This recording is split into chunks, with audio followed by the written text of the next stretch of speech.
The mountain was placed on the tortoise and Vasuki was coiled around the mountain. The stage was all set.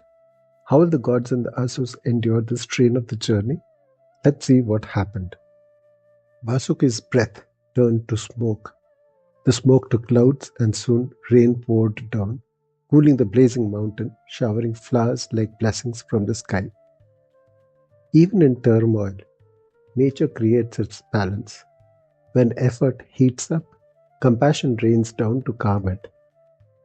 The mountain ground the seabed, fires burned, rains poured again.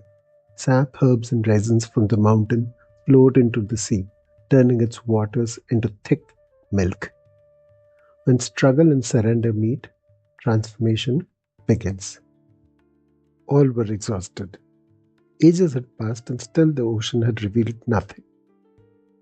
They turned to Brahma, who sought Vishnu's help, and Vishnu poured his strength into all who had remained true to the task. Revived, they resumed the churning. Even divine effort has limits.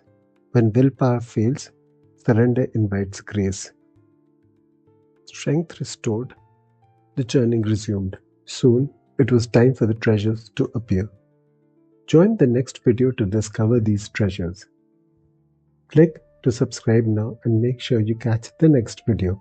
And let me know, when you face challenges, do you push through alone or do you ask for support?